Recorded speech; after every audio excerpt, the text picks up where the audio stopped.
अयोध्या, मथुरा, काशी थे निशाने पर।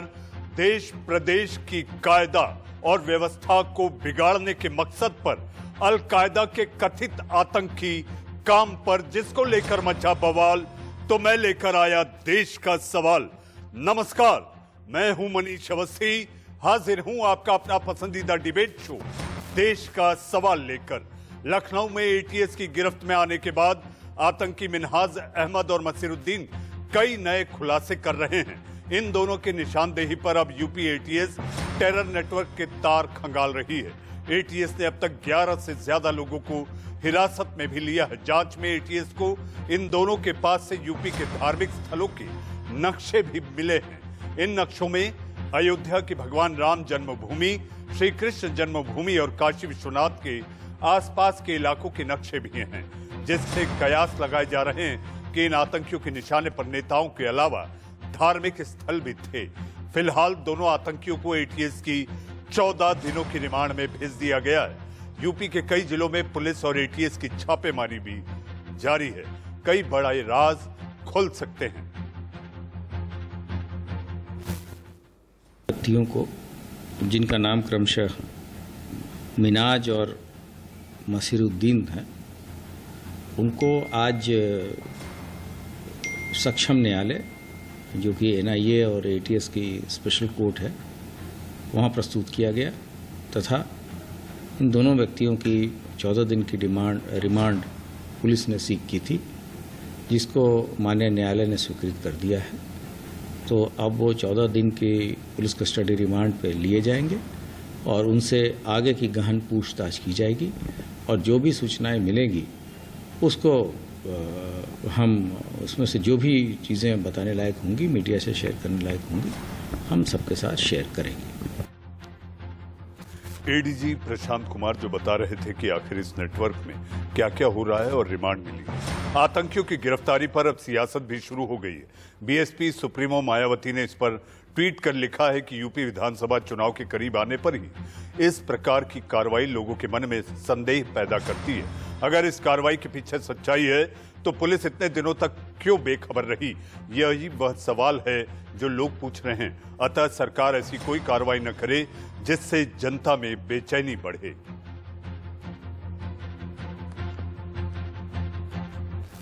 यूपी एटीएस की इस बड़ी कार्रवाई के बीच अखिलेश यादव ने एक बयान राजनीतिक माहौल को गर्म कर दिया है। दरअसल यूपी एटीएस की कार्रवाई पर सवाल पूछने पर अखिलेश ने कहा कि उन्हें न बीजेपी और न ही यूपी पुलिस पर भरोसा है और अब उनके इस बयान पर बीजेपी उन पर लगातार हमलावर हो रही है। उत्तर प्रदेश की पुलिस पर और खासकर बीजेपी की सरकार भरोसा नहीं कर सकता। मैं उत्तर प्रदेश की पुलिस पर और खासकर बीजेपी की सरकार भरोसा नहीं कर सकता। सुरक्षा एजेंसियों पर नहीं, आतंकियों पर भरोसा करते हैं, क्योंकि इनकी जब सरकार थी उत्तर प्रदेश में तो ये कहते थे कि हम अपने इन लोगों पर से मुकदमा उठाएंगे जिनको आतंकी मुकदमों में डाल दिया गया है जेल में, उनसे सहानुभूति रखते थे। तो ये सुरक्षा एजेंसियों पर कहां भरोसा करेंगे उत्तर प्रदेश की। लेकिन हम उन्हें बताना चाहते हैं कि उत्तर प्रदेश में हमारी सुरक्षा एजेंसियां बहुत सतर्क हैं। हम सबको सुरक्षित रखने में उनका पूरा योगदान है। आज बहुत बड़ी साजिश को उत्तर प्रदेश में नाकाम किया है, आतंकी साजिश को नाकाम किया है। इसलिए आपको भी सुरक्षित किया है, हमें भी सुरक्षित किया है। प्रदेश की 23 करोड़ जनता को भी आतंकियों से सुरक्षित करने का काम हमारी एजेंसियों ने किया है। इसलिए इनका मनोबल तोड़ने का काम मत क्या कीजिए। जी हां, बीजेपी नेता अमित मालवीय ने भी ट्वीट कर अखिलेश पर वार किया। उन्होंने लिखा कि जब इन्हें किसी पर विश्वास ही नहीं, ना प्रदेश की जनता पर ना प्रशासन पर, तो मुख्यमंत्री क्यों बनना चाह रहे हैं? घर बैठे। जी हां, ये अमित मालवीय बीजेपी नेता और सोशल मीडिया के बीजेपी प्रभारी भी रह चुके हैं। उनका ये ट्वीट अखिलेश यादव के पलटवार के रूप में। जी हां, आइए चढ़ते हैं अपनी बहस की ओर। हमारी बहस में आज मेहमानों के रूप में बीजेपी के प्रवक्ता मनोज यादव शामिल होंगे।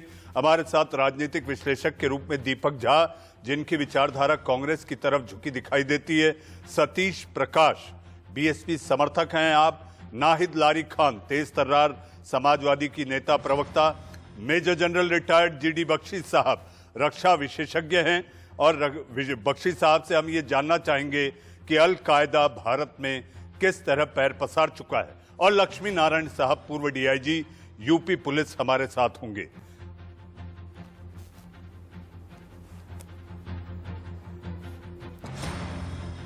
मनोज जी, अगर आपको मेरी आवाज आ रही है तो मेरा पहला सवाल आपसे, विपक्ष को ना तो आप पर और ना ही यूपी पुलिस पर कोई भरोसा। देखिए मनीष जी, ऐसा है कि उत्तर प्रदेश पुलिस ने जो सराहनीय काम किया है, अलकायदा के जो 2 आतंकियों को पकड़ा है, उस पर इनको शाबाशी देनी चाहिए। उसकी जगह ये बोल रहे हैं कि हमें उत्तर प्रदेश की पुलिस पर भी विश्वास नहीं है और बीजेपी पर भी विश्वास है। ठीक है, राजनीति करनी चाहिए, लेकिन राष्ट्रीय सुरक्षा के मामले पर किसी भी तरह की राजनीति नहीं करनी चाहिए।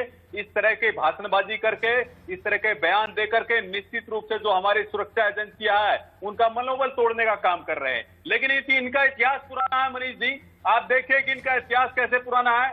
जब सर्जिकल स्ट्राइक हुआ, एयर स्ट्राइक हुआ, तो भी इन्होंने सेना का मनोबल तोड़ने का काम किया। मैं छोटे से आंकड़े बताता हूं आपको कि किस तरह से यहां पर 2014 से पहले किस तरह से सीरियल ब्लास्ट होते थे, कैसे कैसे ब्लास्ट होते थे, और उत्तर प्रदेश की पुलिस को शाबाशी देनी चाहिए। उन्होंने घटना को अंजाम देने से पहले ही उनको पकड़ लिया। मैं 2-4 तथ्य रखता हूं, उससे स्पष्ट हो जाएगा ये तथ्य क्यों रख रहा हूं। ब्लास्ट की जानकारी सबको है कि 2014 से पहले क्यों किस तरह से हो रहे थे। देखिए 2004 में असम के ढिमनी में ब्लास्ट हुआ, 18 लोग मरे। मैं लोगों की बात कर रहा हूं। 2005 के अंदर अयोध्या में राम जन्मभूमि पर आतंकी हमला हुआ, 6 लोग मरे। अक्टूबर 2005 में दिवाली में दिल्ली में ब्लास्ट हुआ, 70 लोग मरे। 2006 में संकटमोचन मंदिर के अंदर ब्लास्ट हुआ, 28 लोग मरे। और इस तरह से एक लंबी फहरिस्त है मनीष जी मेरे हाथ के अंदर। मैं दिखाना चाहता हूं कि उस समय ब्लास्ट होते थे और लोगों की हत्या भी होती थी, लोगों की मौत होती थी। लेकिन बीजेपी शासन में, नरेंद्र मोदी जी के शासन में 2014 के बाद में कोई भी ब्लास्ट को अंजाम नहीं दे पाए वो लोग। उससे पहले ही पुलिस ने, हमारी सुरक्षा एजेंसियों ने धरपकड़ की और उन पर अंकुश लगाया। लेकिन ये क्या करें, ये देश के वैज्ञानिकों का अपमान करते हैं, बोलते हैं ये वैक्सीन हम नहीं लगवाएंगे, इस पर हमें विश्वास नहीं है। अभी बोल रहे पुलिस पर विश्वास नहीं है, तो ये बताइए आपको किसी चीज पर विश्वास नहीं, सुरक्षा एजेंसियों पर विश्वास नहीं, तो अपने देश में रहने का अधिकार भी नहीं है ऐसे लोगों को। अरे सुनिए, देखिए ऐसा है, तुष्टीकरण की राजनीति करने के लिए, वोट बैंक की राजनीति करने के लिए मनीष जी ये लोग किसी भी हद तक कर सकते हैं। सोनिया गांधी जी, आपको याद होगा पार्टलाइन का मनोज जी, आंसू बहा रही थी। मनोज जी, लोकतंत्र में सबको हक है और विपक्ष है, विपक्ष को हक है आपसे सवाल पूछने का। और अगर विपक्ष पूछ रहा है कि इन चुनाव के पहले इस तरह की गिरफ्तारियां, इस तरह की बातें अगर सामने आती हैं तो संदेह पैदा होता है। लोकतंत्र, स्वस्थ लोकतंत्र की ये परंपरा है, स्वस्थ लोकतंत्र की ये परंपरा है कि विपक्ष आपसे सवाल पूछेगा, आपको जवाब देना होगा। मनीष जी ऐसा है, हम जवाब देने के लिए तैयार हैं, लेकिन इनको मायावती जी को, अखिलेश यादव को, कांग्रेस पार्टी को कैसे सूचना मिल गई कि ये एक फेक मामला है? अरे अभी उसकी जांच चल रही है, जांच पूरी होने दीजिए। लेकिन मनीष जी ऐसा है, तुष्टीकरण की राजनीति करने के लिए, वोट बैंक की राजनीति करने के लिए ये किसी भी हद तक गिर सकते हैं, कुछ भी बोल सकते हैं, कुछ भी कर सकते हैं। हमारे मनोज यादव जी, सतीश प्रकाश जी से मैं सवाल लेता हूं। भाई मनोज यादव जी, आपको पता है तकनीक के किस फॉर्मेट पर बहस होती है?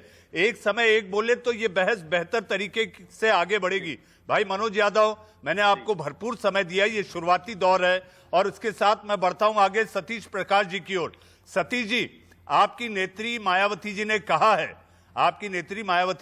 है, चुनाव के पहले इस तरह की बातें अगर सामने आती हैं तो ये मन में संदेह पैदा करेंगी। सरकार में आप भी रहे हैं, आपने भी चलाया है, पुलिस वही है जो आपकी समय थी, पुलिस आज भी वही है।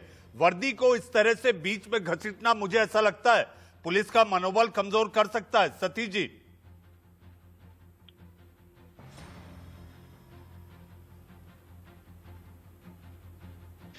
मनीष जी, मैं आपकी बात से अक्षरतः सहमत हूं। देखिए, सरकारें चेंज होती है, पुलिस चेंज नहीं होती है। यही कल किसी और की सरकार आएगी और यही पुलिस आएगी और सर मेरी आवाज वापस आ रही है मुझ तक? सतीश जी, आप प्रयास करते रहे, आपकी आवाज हम तक मेरी आवाज मुझ पहुंचेगी। तक वापस आ रही है। आतंकवादियों तक इनकी आवाज पहुंच जाएगी, लेकिन आप तक नहीं पहुंच पाएगी। सतीश जी की आवाज सतीश जी के कानों में वापस गूंज रही है, आपकी आवाज ठीक कराते हैं। मैं बढ़ता हूं नाहिद लारी खान की तरफ। नाहिद, आपको मेरी आवाज आ रही है? नाहिद, अपने आप में यह बड़ा हास्यास्पद लगता है कि आपके नेता अखिलेश यादव जी ये कह देते मुझे ना तो यूपी की पुलिस पर भरोसा ना बीजेपी पर भरोसा। नाहिद जी, ये वही पुलिस है जो आपके समय भी जब आपकी सरकार थी आपके हुक्म की तामील करती थी। आप पुलिस को इस तरह से कटघरे में खड़ा कर आपको नहीं लगता कि उनका मनोबल कमजोर कर रहे हैं? उत्तम प्रदेश बनने में कानून व्यवस्था का अगर किसी के हाथ में संचालन होता है वो पुलिस होती है। ऐसी सूरत में इस तरह के बयान मुझे ऐसा लगता है विवाद पैदा करने से ज्यादा कुछ नहीं। नाहिद लारी खान। मनीष जी, कल जो है माननीय अखिलेश यादव की प्रेस कॉन्फ्रेंस चल रही, उस प्रेस कॉन्फ्रेंस के दौरान एक पत्रकार ने उनसे सवाल किया कि दुबग्गा में आतंकियों को एटीएस से घेर रखा है। उस पर माननीय अखिलेश यादव जी ने जवाब दिया कि हमें पुलिस और बीजेपी सरकार पर भरोसा नहीं है। उन्होंने एटीएस पर कुछ नहीं कहा। एक बात। दूसरी बात, वो उस वक्त प्रेस कॉन्फ्रेंस में ये बात चल रही थी, कि पंचायत चुनाव और ब्लॉक प्रमुख के चुनाव में जिस तरह से अधिकारियों ने अपनी सीमा लांघी है, उनकी भी सूची समाजवादी पार्टी ने तैयार करके रखी है और जब समाजवादी पार्टी की सरकार बनेगी तब उनके ऊपर सख्त कार्रवाई करेगी। यहाँ तक देखिए, बीच में ना बोले, मैं किसी के बीच में नहीं बोलती हूँ। Kindly maintain decorum of the debate. You continue with your reply.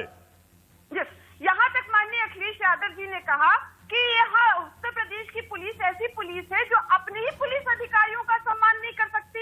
यहाँ तक मतलब जिस तरह से इटावा के एसपी सिटी का बयान आया कि बीजेपी के गुंडों ने, जिला अध्यक्ष ने और विधायक ने उनको थप्पड़ मारा, बम दागे और गोली बंदूक कट्टा चलाया। सीतापुर में क्या हुआ? सीतापुर में बीजेपी के गुंडों ने बम दागे। तो कहाँ थी एटीएस और कहाँ है पुलिस की? उन्होंने अभी तक जांच नहीं की कि आखिर ये बीजेपी के आतंकियों का तार कहाँ से जुड़ा हुआ है कि इनके पास बम आ गए, बम भी आ गए और बम दाग भी रहे हैं। आखिर ये बीजेपी के गुंडों का तार कहाँ से, आतंकियों का तार कहाँ तक जुड़ा हुआ है? जाहिर सी बात है, जहाँ बिन बुलाए मोदी जी हलवा पूड़ी खाने चले गए थे और जिनको अपनी ओथ टेकिंग सेरेमनी में भी बुलाया था, खूब खातिर की थी और कंट्रीज के लोगों को भी बुलाया था, लेकिन जितनी खातिर जो है पाकिस्तान, दुश्मन देश पाकिस्तान के प्रधानमंत्री की थी, उतनी खातिर किसी की नहीं की थी। क्यों? क्योंकि दोनों का राजनीतिक स्वार्थ है और राजनीतिक। जी मनोज जी, मैं आपको समय दूंगा। नाहिद की बात पर आप अपनी बात रखिएगा। नाहिद, आपका बोलना अगर पूरा हुआ हो तो मैं मनोज जी को बीच में लाऊं रिबटल के लिए। मैं कंप्लीट कर लूं, और भी बहुत बातें हैं अगर आप अनुमति दें।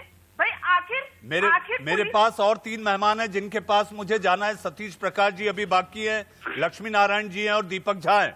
नाहिद, आप अपना सवाल जवाब पूरा करें तो मैं मनोज यादव से रिबटल के बाद बाकी मेहमानों पर जाऊं। तो एटीएस और पुलिस को जो है ये भी तो जांच करनी चाहिए कि बीजेपी के आतंकियों के कहाँ तार जुड़े कि यहाँ उत्तर प्रदेश में बम गोले दाग रही है। आम बात नहीं है, इसकी जांच होनी चाहिए मनीष जी।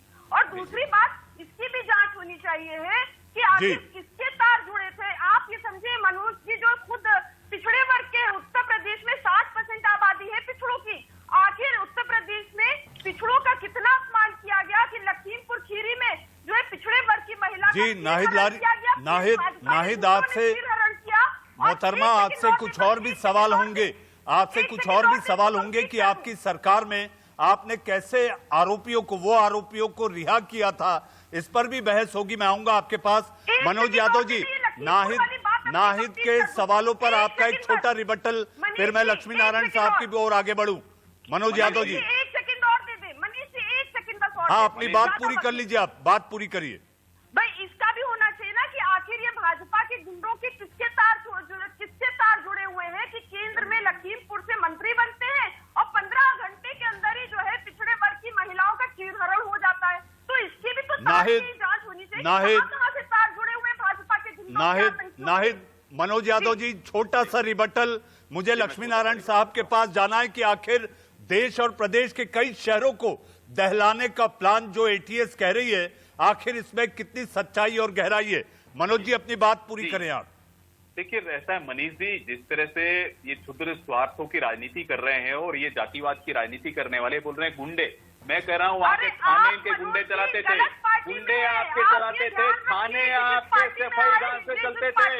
और मेरा एक सवाल है कि मुझे बताइए 2014 से पहले कितनी आतंकवादी घटना हुई? 26/11 हुआ, पार्लियामेंट पे अटैक हुआ, क्या वो कांग्रेस पार्टी ने कराया? क्या वो सपा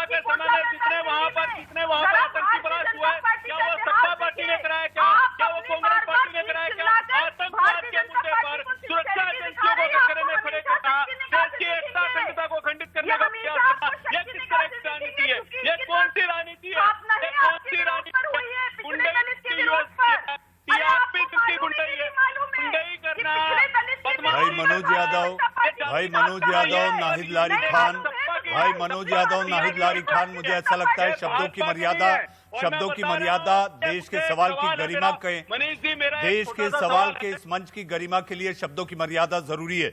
हमारे साथ लक्ष्मी नारायण साहब है। लक्ष्मी नारायण साहब, मनीष जी, एक छोटा सा सवाल मेरा ये है, मैं पूछना चाहता हूं सारे विपक्षी दलों से, 2014 से पहले जितने आतंकवादी हमले हुए, जी ये लक्ष्मी नारायण साहब हमारे साथ हैं। मनोज यादव जी, मनोज जी, लक्ष्मी नारायण साहब हैं, आप यूपी पुलिस के पूर्व डीआईजी हैं। आप हमें बताएंगे लक्ष्मी नारायण साहब, अयोध्या, मथुरा, काशी, प्रधानमंत्री के काशी जाने से पहले ये साजिश बेनकाब होती है। क्या इसे कहा जा सकता है कि एक बड़ी साजिश एक्सपोज और डिफ्यूज?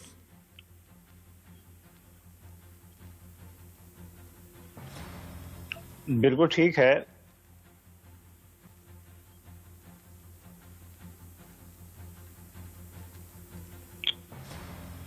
ये हेलो जी, आपकी आवाज आ रही है लक्ष्मी नारायण साहब। ओके, तो इसमें एटीएस को सबसे पहले मैं बधाई देना चाहता हूं कि उन्होंने एक बड़े आतंकवादी संगठन के सदस्यों को पकड़ा है। और ये बात सही है कि आतंकवाद हमारे देश में विगत में काफी फला फूला है, उसके पीछे हर प्रकार के कारण हैं। और इधर कुछ दिनों से जरूर कश्मीर को छोड़ करके और पूरे देश में आतंकवादी घटनाएं नहीं हुई हैं। यह एक हम लोगों के लिए बहुत ही एक सेटिस्फेक्शन का विषय है। ये जो आतंकवादी पकड़े गए हैं, अभी तो ये हमारे पुलिस कस्टडी रिमांड में है, इनसे पूछताछ होगी, बहुत से प्रकरण सामने आएंगे। लेकिन जैसा कि एटीएस ऑलरेडी कर रही है कि इनसे जुड़े हुए और भी लोगों को बुला रही है, पूछ रही है, और उस पर कार्रवाई भी शायद करेगी ही, क्योंकि हमारा ये मानना है कि आतंकवाद एक ऐसा विषय है जिस पर किसी प्रकार का कोई कंप्रोमाइज किसी को भी नहीं करना चाहिए, न वोट के लिए, न राष्ट्र के लिए, न धर्म के लिए। इसमें इन आतंकवादियों को जिन लोगों ने धन मुहैया कराया हो, जिन लोगों ने किसी प्रकार का शेल्टर दिया हो, जिन लोगों ने किसी प्रकार का मॉरल सपोर्ट दिया हो, वो सब भी टेक्निकली देखा जाए तो कहीं ना कहीं शक के घेरे में आते हैं और उन पर कार्रवाई भी होना आवश्यक है। अब इनके पास से जो मैप्स मिले हैं, इसका कोई कारण नहीं है कि इनके पास मैप क्यों मिले, और इन्होंने मैप्स में कुछ निशान भी लगाए हैं जो इस प्रकार की कार्रवाई को करने के लिए, आतंकवादी घटनाओं को अंजाम देने के लिए इन लोगों ने कुछ प्लानिंग किया है। अब ये इनके मन के पूरे प्रकरण को निकालना बहुत जरूरी है, क्योंकि अभी ये पता नहीं है कितने स्लीपिंग सेल के साथ ये जुड़े रहे हैं। अब उनसे कौन सी नई चीज सामने आ जाए या कहां पर ये इनका क्या प्रोग्राम है, ये सारी बातों पे कार्रवाई होना बहुत जरूरी है। जी लक्ष्मी नारायण साहब, कार्रवाई होना जरूरी है, लेकिन सियासत के गले नहीं उतर रही। आखिर ये कार्रवाई जिस तरीके से हो रही है, ये सियासत के गले नहीं उतर रही। हमारे साथ दीपक झा है। लक्ष्मी नारायण साहब, आपके पास आऊंगा, ढेर सारे सवाल हैं। अल कायदा किस तरह से पैर पसार चुका है, और जहां तक इसमें खुलासा ये हुआ है कि ये अफगानिस्तान और पाकिस्तान की सीमा, पेशावर से ये हैंडलर यहां पर सारी गतिविधियों को इनके जरिए अंजाम देने की साजिश रच रहा था। हमारे साथ दीपक झा हैं। दीपक झा, पुलिस की सतर्कता, यही यूपी पुलिस की सतर्कता के चलते कथित आतंकियों की प्लानिंग पर पानी फिर गया, लेकिन सियासत बाज नहीं आती। मनीष जी, अब आपने ही बोल दिया कथित आतंकवादी हैं, तो तथा कथित और कथित में ज्यादा अंतर नहीं है। अभी जैसे कि लक्ष्मी नारायण जी पुलिस ऑफिसर रह चुके, आपने बताया, इन्होंने बताया आज टेक्नोलॉजी का जमाना है, मैप लेके चलते हैं। आज सबके हाथ में गूगल है, मोबाइल है, सबके हाथ में एंड्रॉइड फोन है, एप्पल फोन है, सब मोबाइल से देख के लोकेशन ट्रैक कर सकते हैं। और एटीएस जो है इतना तत्पर पुलिस है, ये 5 मिनट में चाहे तो बेनकाब कर दें कि इन्होंने किस लोकेशन से कहां गए। 26/11 में भी आतंकवादी पाकिस्तान से जीपीएस से आए थे। देखिए कुछ आतंकवादी आपके चैनल पे भी हैं, कुछ आतंकवादी यहाँ पे भी बैठे हैं, आतंकवादी कुछ शब्दों से अपने आतंक फैला रहे हैं। मनमोहन सिंह सोए हुए थे क्या? दीपक जी, शब्दों की मर्यादा और आपसी सम्मान, पैनल पे बहस के लिए जरूरी होता है भाई दीपक झा। देखिए दीपक झा जैसे लोगों को आप मनीष जी, बुला मैं तो लेते कह हैं रहा हूँ जिनको बोलने की तमीज भी नहीं है। फैला रहे हैं बैठ के बीच में बोलने नहीं दे रहे हैं। अगर ये डंडा लेके खड़े हो पहले जाएंगे तो सबसे बोलने बड़ी नहीं दीजिए आतंकवाद की इनको। घटना यहाँ हुई। मैं चुप हो जाता हूँ मनीष जी, समय में हुआ, मैं चुप हो जाता हूँ, आपके चुप समय हो में जा हुआ। रहा हूँ मैं। दीपक झा, सतीश प्रकाश, मनोज यादव, नाहिद लारी खान और लक्ष्मी नारायण साहब जी, आज देश का सवाल जारी है। वक्त है छोटे से ब्रेक का। छोटे से ब्रेक के बाद हम चर्चा करेंगे कि कथित आतंकियों का जिनको लेकर अभी पूछताछ चल रही है, इनका प्लान हुआ एक्सपोज और डिफ्यूज भी। देश का सवाल ब्रेक के बाद। ब्रेक के बाद आपका फिर एक बार स्वागत है। इससे पहले कि हम अपनी बहस देश के सवाल की ओर आगे बढ़े, इस वक्त आ रही है बड़ी खबर कांग्रेस से। लोकसभा में नेता विपक्ष बदल सकती है कांग्रेस। सोनिया गांधी ने 14 जुलाई को बुलाई है बैठक। इस वक्त की बड़ी खबर, लोकसभा में नेता विपक्ष बदल सकती है कांग्रेस। इस समय अधीर रंजन चौधरी को बदले जाने की सुर्खियां।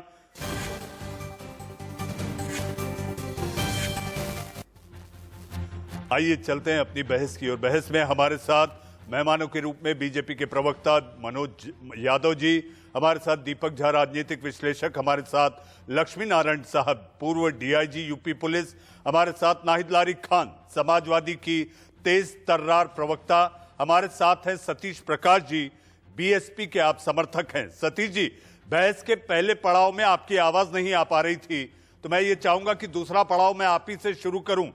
मायावती जी का ट्वीट बहुत कुछ कहता है।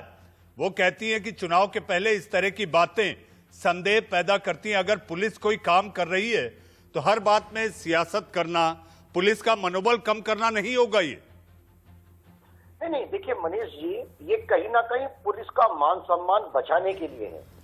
ये बीजेपी की पुलिस नहीं है, ये सपा की पुलिस नहीं है, किसी दल की पुलिस नहीं है, ये उत्तर प्रदेश की पुलिस है। देखिए सरकारें चेंज होंगी, ये पुलिस बल चेंज नहीं होगा। किसी की भी सरकार होगी, इसी पुलिस से आपको काम लेना है। लेकिन देखिए कुछ आशंकाएं हैं। पिछले कुछ समय में आप देखेंगे, चुनाव के दौरान आप देखेंगे कि एक पुलिस के बड़े अधिकारी के साथ जिस तरह का थप्पड़बाजी का जो घटना घटी, वो भी कहीं ना कहीं दुर्भाग्यपूर्ण था। अभी 2 दिन पहले एक पूरी इसी उत्तर प्रदेश पुलिस के सामने एक महिला का अगर चीर हरण किया जा रहा है, तो इससे जनमानस के बीच में कहीं ना कहीं उत्तर प्रदेश की पुलिस की जो छवि है वो धूमिल होती है। दूसरी बात, देखिए साक्ष्य के ऊपर बात करते हैं। डीआईजी साहब यहाँ बैठे हैं और पुलिस और तमाम महकमा, पुलिस जो चीज बरामद करती है आमतौर पर उसकी पीसी करती है। पुलिस ने वहां पे कुकर बम बरामद किया, लेकिन तमाम प्रशासनिक जो अधिकारी हैं वो ये कह रहे हैं कि ये आतंकवादी, मानव आतंकवादी बनने की संभावना थी। अब मुझे बताइए कि आप बरामद तो कुकर कर रहे हैं, मानव बम की आप बात कर रहे हैं, तो कुकर के अंदर बैठ के तो मानव बम नहीं बना। जी मनोज जी आ रहा हूं। मनोज जी, सतीश जी को उनकी बात रख लेने दीजिए, आप ही से मैं जवाब लूंगा। नहीं, देखिए मनोज जी की पार्टी सत्ता में है, निश्चित रूप से मैं आपके ऊपर सवाल नहीं खड़ा कर रहा। देखिए मैं एक बात जरूर कहूंगा कि चाहे सपा हो या बीजेपी हो, हम उत्तर प्रदेश की पुलिस को फुटबॉल नहीं बोलने देंगे। एक तरफ से धक्का आप मारेंगे, एक तरफ से धक्का ही। यही उत्तर प्रदेश की पुलिस थी जिसने 2007 से 2012 के बीच में, जब हमारी सरकार रही, उत्तर प्रदेश को अपराध मुक्त किया। और देखिए मनीष जी, आज मनोज जी बड़े मुस्कुरा रहे हैं। मालेगांव में भी जो कुकर फटा था ना, उसमें चावल नहीं थे, उसमें भी बम था। और उसकी जो आरोपी है, बाकायदा लोकसभा में पूछाने वाले आप ही थे। मैं सवाल नहीं उठा रहा हूँ। जी प्रकाश जी, भाई मनोज यादव थोड़ा प्रकाश डाल दें। नहीं, मनोज जी थोड़ा प्रकाश डालिए सतीश जी के सवालों पर। नहीं, अभी नहीं, इन्होंने बहुत बोल दिया। अभी मेरी बात का एक सवाल और है, उसके बाद यही बोले। देखिए मनोज जी, नाहिद आ रहे हैं आपके पास। सुनिए, महाराष्ट्र में आपकी सरकार, जब महाराष्ट्र में आपकी सरकार थी, आपकी सरकार की महाराष्ट्र पुलिस ने, एटीएस ने सनातन सभा के 4 हिंदू आतंकवादियों को गिरफ्तार किया।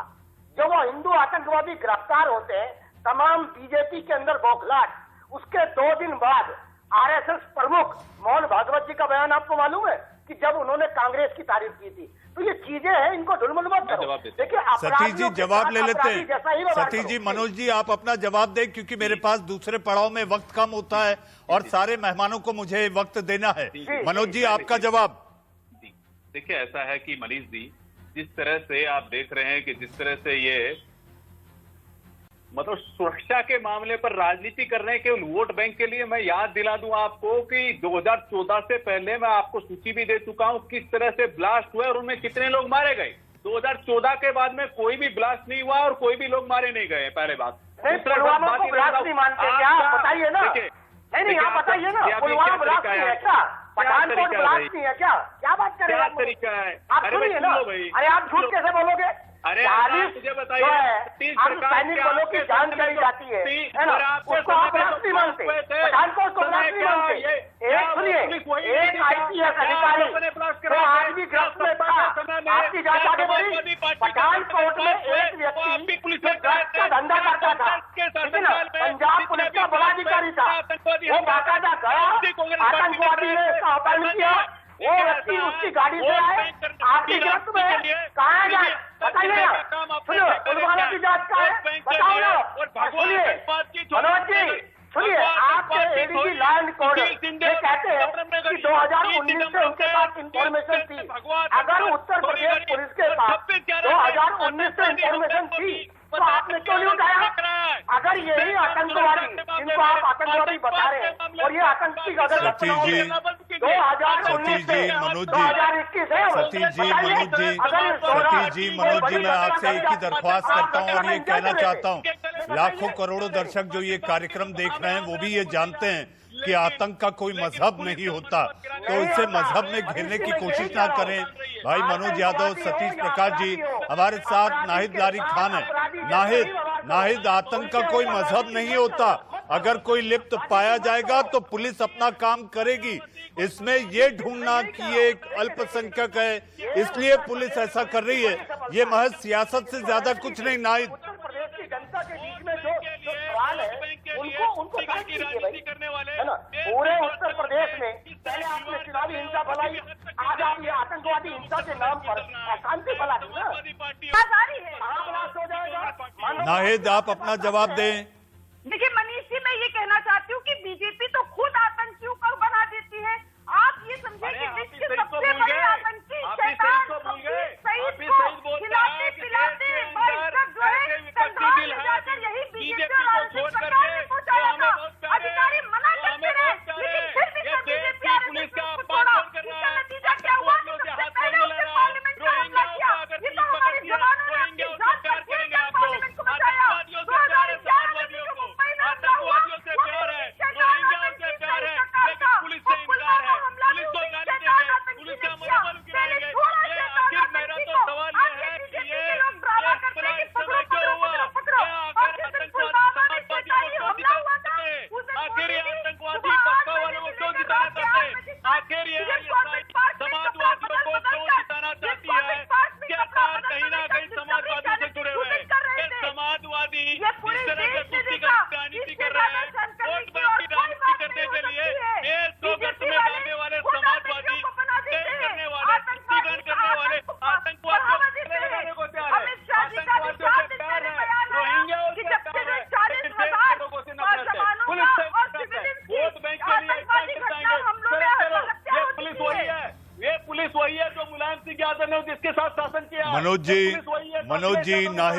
मनोज जी, नाहिद लारी खान मेरे साथ, लक्ष्मी नारायण साहब है। जिस बात को लेकर, जिस मुद्दे को लेकर आप लोग आपस में भिड़ रहे हैं, मुझे ऐसा लगता है कि एक ऐसा व्यक्ति जो कि खुद यूपी पुलिस में एक वरिष्ठ पद पर रह चुके हैं, लक्ष्मी नारायण साहब, 15 अगस्त के पहले देश के अलग अलग शहरों में धमकाने दहलाने की, जी हाँ, एक साजिश नाकाम हुई और नाकाम होने के साथ साथ अल-कायदा का लिंक भी सामने आया।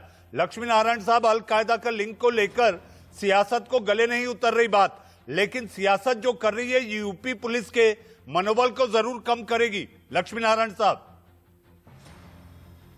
देखिए, मेरा ये मानना है कि कुछ प्रकरणों को सियासत से हटा के रखना चाहिए। उसमें देश की सुरक्षा है सबसे महत्वपूर्ण और पब्लिक की सुरक्षा भी सबसे इंपॉर्टेंट है। और जो ये पकड़े गए हैं आतंकवादी, जिनको अलकायदा का सदस्य बताया जा रहा है, अभी इसमें काफी पूछताछ की जरूरत है, जैसा मैंने पहले भी कहा था। और जब पूछताछ होगी तो फिर और भी लिंक सामने आएंगे, चीजें बाहर आएंगी। और अभी इस विषय पे बहस करने का कोई इसलिए बहुत ज्यादा मुद्दा नहीं है क्योंकि अभी ये प्रकरण पुलिस के हाथ में है, फिर कोर्ट में जाएगा और तब फाइनल होगा। रही बात आंसू बहाने की, और विधवा विलाप करने की तो वो तो बटाला प्रकरण में भी हो चुका है, और वो तो अफजल गुरु के प्रकरण में भी हो चुका है। लेकिन जब न्यायपालिका आएगी और न्यायपालिका निर्णय लेगी। नाहिद जी वो सियासत से ताल्लुक नहीं रखते हैं। लक्ष्मी नारायण साहब, नाहिद लारी खान, नाहिद जी, लक्ष्मी नारायण साहब का आप लोगों की सियासत से कोई लेना देना नहीं। उन्होंने अपने कंधों पर सितारों को लगाया था। वो केवल पुलिस की बात कर रहे हैं कि जांच कैसे होती है। उन्हें सियासत में ना उलझाएं। लक्ष्मी नारायण साहब, आप अपनी बात पूरी करें तो मैं दीपक झा पर जाऊं। लक्ष्मी नारायण साहब, मेरा कहना सिर्फ इतना ही है कि जब भी किसी की गिरफ्तारी होती है तो मतलब एक जो कुछ उसके हितैषी लोग होते ही हैं, सभी के होते हैं। अपराधी, सामान्य अपराधी पकड़ते हैं तो भी बहुत सारे पैरोकार लोग आ जाते हैं। तो ये सामान्य प्रक्रिया, उसको हम नजरअंदाज कर देते हैं। सामान्य प्रक्रिया है लक्ष्मी नारायण सर। और जैसा आप कह रहे हैं कि ये जांच में आगे चीजें साफ होंगी कि जो बातें की जा रही हैं आखिर उसमें कितनी सच्चाई है। हमारे साथ दीपक झा। दीपक जी तय करें। दीपक जी, आतंक का कोई मजहब नहीं होता, लेकिन देश के सवाल में मुझे ऐसा लग रहा है कि सियासी मेहमान इसे किसी न किसी मजहब से जोड़कर ही देख रहे हैं। मुझे ऐसा लगता है आप इससे थोड़ी अलग राय रखेंगे। मनीष जी, मैं तो कहता हूँ वसुधैव कुटुंबकम की बात करता हूँ मैं। पूरा विश्व एक है, ना जाति की बात कीजिए ना धर्म की बात कीजिए। अगर हिंदुस्तान में रहते हैं तो हिंदुस्तान की बात कीजिए। जो लक्ष्मी नारायण जी के लिए आपने कहा कि सितारे लगाते थे, मैं इनके सितारों को सलाम करता हूँ। लेकिन जो इन्होंने कहा विधवा विलाप, ये बताइए ना, भाजपा के द्वारा पीटे गए कल पुलिस ऑफिसर के लिए एक विलाप क्या भाजपा ने विलाप क्या? लक्ष्मी नारायण जी सियासी भाषा नहीं बोलते हैं, पुलिसिया भाषा में क्या भाजपा से सवाल करने की हिम्मत जुटा पाए क्या? मेरा इनसे सवाल था। खैर, इनको छोड़िए, जवाब नहीं दे पाएंगे क्योंकि योगी सरकार है, पुलिस पूरा का पूरा डरा हुआ है। अब देखिए, फिर एक आतंकवादी यहाँ शुरू हो गया, फिर एक आतंकवादी शुरू हो गया बोलने के लिए। ये आतंकवादी बोलना बंद करेगा कि नहीं? मनोज जी, दीपक झा को वक्त नहीं मिल पाया था। उन्हें अपनी बात रखने दीजिए। भाई मनोज यादव, उन्हें अपनी बात रखने दीजिए। और दीपक जी, आप ऐसे किसी भी शब्द का प्रयोग ना करें जो निजी आक्षेप के रूप में हो। दीपक झा,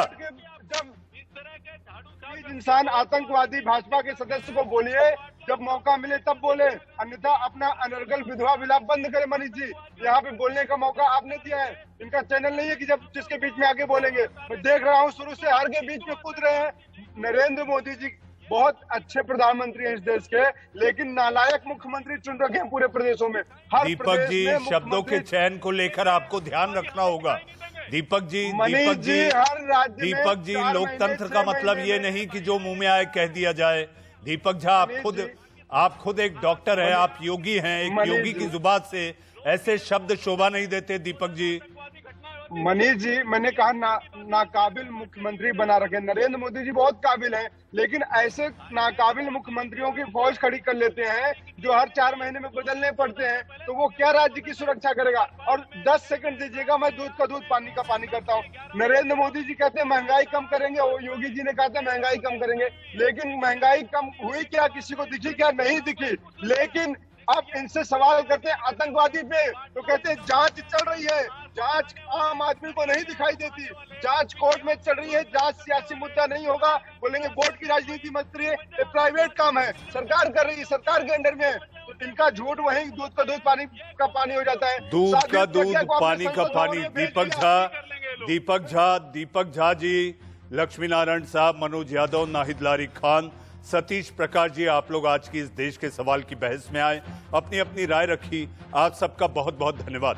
दूध का दूध पानी का पानी तो जांच एजेंसियां कर रही है, जी हाँ, लेकिन 15 अगस्त के पहले सारे देश के अलग अलग शहरों में अलर्ट जारी कर दिया गया है। देश का सवाल में आज के लिए बस इतना ही। अब वक्त है एक छोटे से ब्रेक।